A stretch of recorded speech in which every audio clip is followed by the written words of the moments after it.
notre équipe d'hygiène, rassemble l'ensemble des professionnels qui interviennent dans les différents établissements du GHT. Et nous avons accompagné, dans ce contexte-là, l'ensemble des établissements dans leur certification, avec exactement les mêmes façons de réaliser ces certifications et de vérifier que le risque infectieux avait été pris en compte dans chaque établissement, était actuellement géré et ne justifiait pas de mesures correctives. Donc moi je suis arrivé en 2017 sur l'équipe mobile d'hygiène. C'est une équipe qui fait partie de l'hôpital de Fléria, mais qui travaille avec les EHPAD du département, une bonne quarantaine.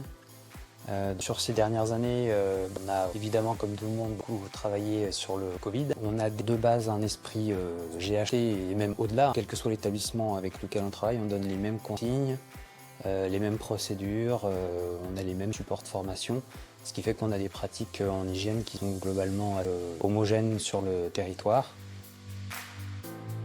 On en ressent les conséquences, en particulier lors des mutations des patients. Maintenant que globalement on s'engage dans des politiques GHT et dans des politiques communes, eh bien on voit bien qu'il y a moins de difficultés avec les patients et avec les familles. C'est beaucoup plus facile parce que les mesures sont appliquées de la même façon dans tous les établissements. Donc c'est important effectivement d'uniformiser nos pratiques, en particulier sur un territoire de santé. Au final, en tant qu'hygiéniste, en tant que praticien, on n'est jamais seul. On a toujours la possibilité de demander l'avis à un collègue quand il y a des situations un peu complexes. C'est validé de manière collégiale. Et puis je pense que ça facilite aussi la vie des soignants parce que comme ça, s'ils sont amenés à changer de site, les consignes resteront les mêmes. On a des projets pour la suite pérenniser notre réseau de correspondants en hygiène.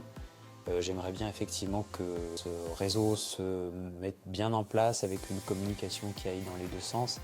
Des journées d'échange pour qu'on puisse se rencontrer et éventuellement envisager certains projets. Demain, nos projets, c'est de relancer nos grandes réunions avec toutes les infirmières hygiénistes des GHT sur des projets types. Voilà. Donc moi, j'aimerais sur l'année 2026 développer l'hygiène bucco-dentaire pour tous les patients, du plus petit au plus âgé.